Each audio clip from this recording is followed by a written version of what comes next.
The Earth. Is it really just a big ball floating in space? Spinning on its axis at 1,000 miles per hour? Hurtling around the sun at 67,000 miles per hour? Whizzing through the Milky Way at a milk-curdling speed of over 500,000 miles per hour? And warp driving through the heaven at over 500 million miles per hour? And what about the sun? Is it really 93 million miles away and close to 1,000,000 miles in diameter with a circumference of nearly 3 million miles? And it's constantly illuminating half of our entire Earth's surface with the rotation of the Earth, creating our 24-hour days, our night and days? Or, shh, the Earth is flat.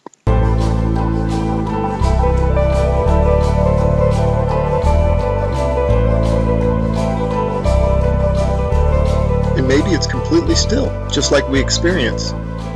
And maybe the sun isn't big, but is very small and very close, and not illuminating the Earth from 93 million miles, but is illuminating locally. And maybe everything, the sun, moon, and stars, are not far away, but are circling overhead relatively close. In this video, we're going to explore the latter option, and at the end, we're going to reveal startling evidence through the use of time-lapse photography that the sun cannot possibly be 93 million miles away, but is in fact very close, and is illuminating locally as it traverses our flat Earth. Oh man, and watch how this sun comes at you. Boom! I mean, come on. And that's all perspective. If you look at jet trails, Google Images, you'll see them, they start out low at the horizon, they come up overhead. Look at that thing. They come up overhead and then they go down to the horizon. Perfectly explains what the sun would do. Here it is going overhead. I love time lapse. And look at this. You can't go out and look at the sun. You can't see this stuff, except that it's on, time lapse like this. It's incredible. Now watch this thing. It's sweeping. The sun over flat Earth is doing a big circle, right? Look at this thing. See it sweeping to the right. It's like a lefty bowler. Just toss that down the alley, and there it goes, hooking into the pocket.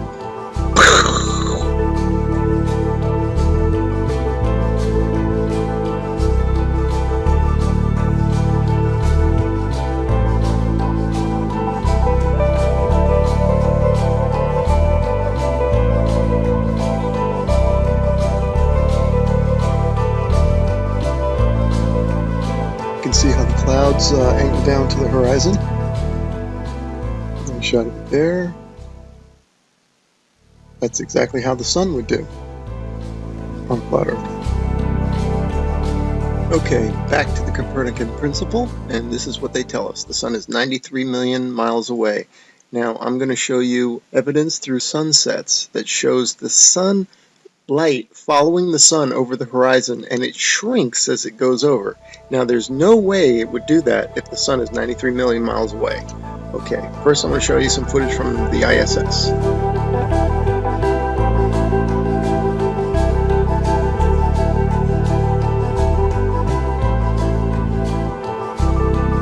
Okay, now watch this animation. Watch this sunset. Now this is exactly, if they came to me and said do an animation, this is how I would do it. If the sun were 93 million miles away. Just like that. Have the whole horizon fade evenly. But that's not what we see.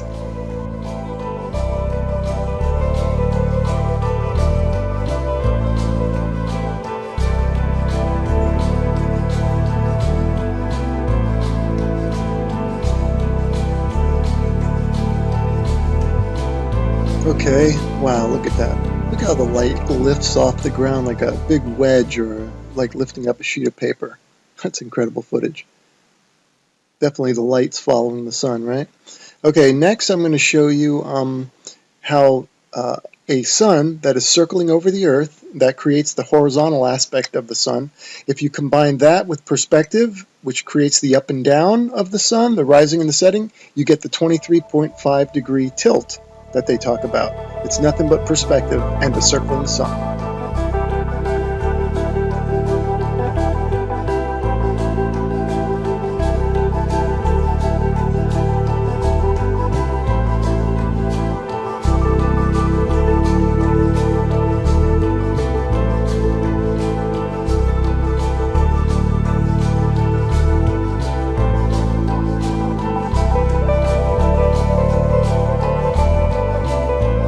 Here's another sun sweeping out a big circle.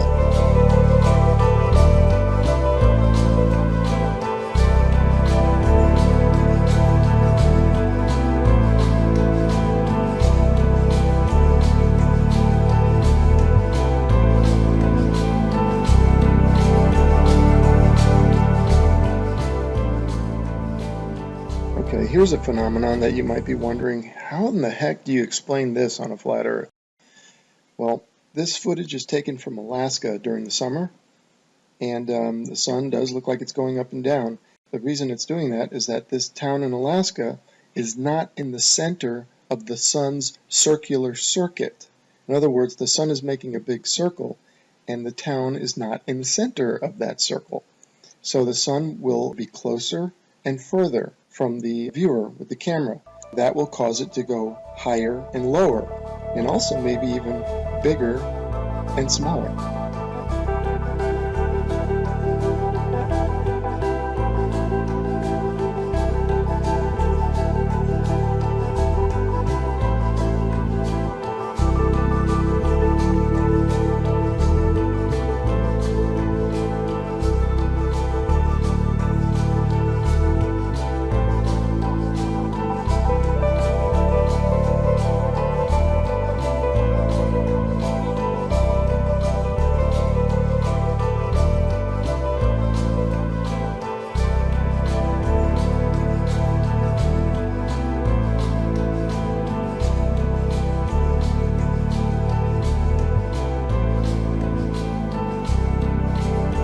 Look at the high altitude airplane. Remember, this is from a high altitude balloon, so that airplane is probably at cruising altitude.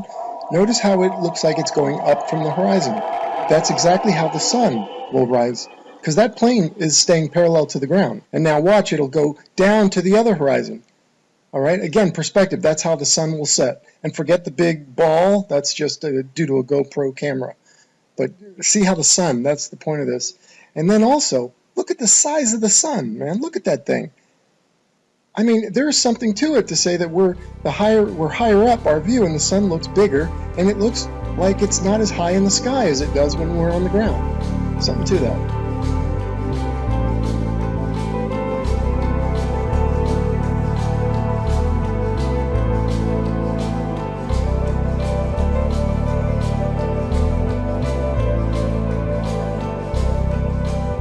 Let's explore this notion a bit further, that the sun looks bigger when filmed from higher up. The next 3 slides, I'm going to do a comparison, a side by side. The one on the left, the camera is above the clouds. The camera on the right is ground level.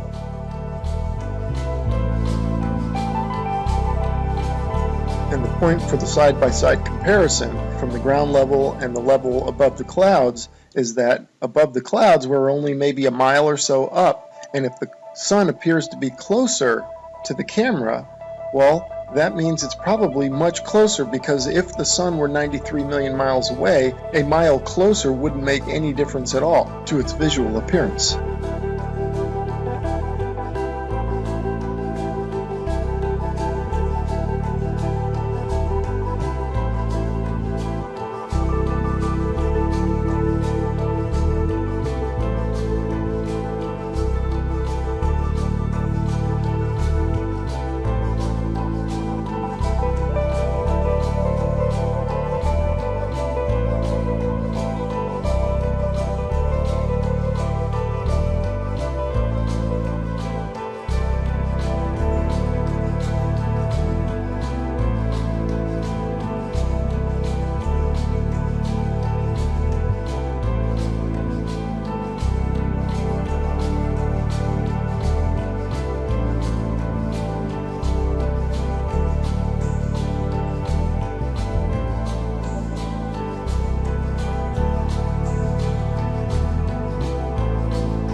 Okay, here's a little illustrator or a little cartoon from a website called timeanddate.com. It's really funny that they would have a perfect illustration of a sun rising and setting on a flat earth due to perspective. You'll notice that it rises from below the horizon and sets below the horizon. Now you might be saying, well, how's that possible? I can see now you're saying that it rises and lowers due to perspective, but how does it disappear below the horizon? Well, I got a theory about that. Because of the fact that all parallel lines and planes converge at your eye level horizon, this is according to the perspective, I'm not making this up. If in fact, and they do, they converge at your eye level horizon visually, then it makes sense that after that point they diverge, meaning they then separate, so the sun would continue on a downward track. As you can see from my illustration here, the lines would go to your horizon and then afterwards they would spread out and separate, kind of like a starburst, and the starburst being at your horizon, at your focal point.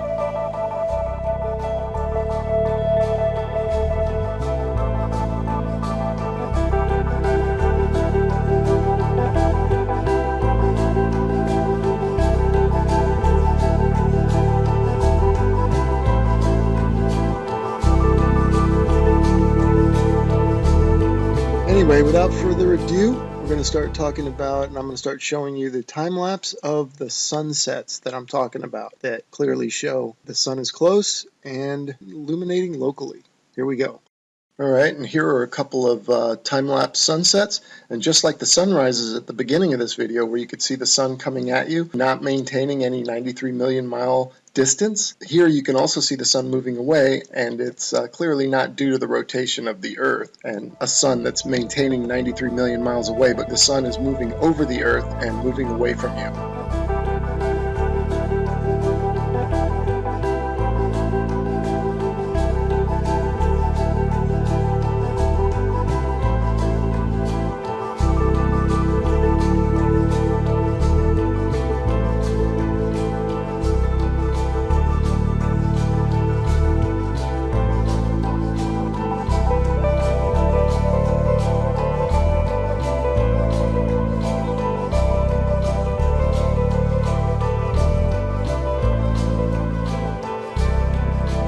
Okay, these next three slides, the sun is almost set already behind the horizon, but watch as the sunlight shrinks and follows the sun. It's definitely a locally illuminating sun, not far away, not very big, and definitely not 93 million miles away.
Okay, remember this video from the beginning of the video? I showed you this one and how it's circling over the Earth, and watch it sweep to the right like a bowler bowling it in there for a strike. Okay, now I want you to pay attention to the way the light follows the sun. The sunlight's going to shrink, right, as it follows the locally illuminating sun. Now watch this. See it shrinking, following the sun?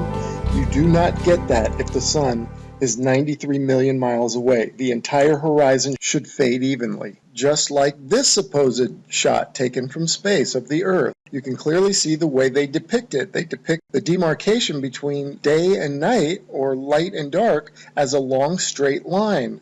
And you can see the long straight line moving as one solid piece. That means that the sunset should all fade, the entire horizon should fade evenly. But that's not what we observe, as we will see and as we've seen in the footage so far. The sunlight shrinks and follows the sun over the horizon. So these time-lapse sunsets are definitely the nail in the coffin for heliocentrism. But this particular one here, shot from above the clouds from this observatory, is the final nail in the coffin. Look at how the sun just shrinks and the light shrinks to nothing. That cannot happen, as I showed you in the when the sun illuminates the entire Earth, which it does from 93 million miles away. It has to. You don't get this isolated look at the sunlight trailing the sun. That's only possible with a small sun, close, not very high, illuminating locally. I mean, if this isn't proof to you, then you gotta take the blinders off.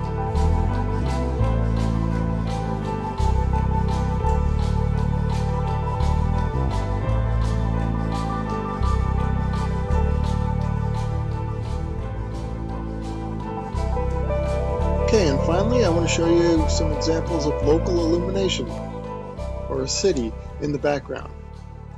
This is from Grand Canyon National Park. You can see Las Vegas is one of them. You can see the stars going down, so you know that's not the sun. That's the glow of Las Vegas, it says. You can see that's local illumination. I'm just making an example showing you here's Tuba City and a little bit of Flagstaff. Now, in this one here, you see two lights. Obviously, we don't have two suns, but these are two cities lit up, and it's just to show it looks just like the sun going over the horizon. That's the point of me showing that. That's local illumination at work. The sun is not 93 million miles away, because if it was, the entire horizon would fade evenly, and the entire horizon would fade at the same time. Not what we see here, which is the small sun cruising over the Earth and the light is following it. Case closed.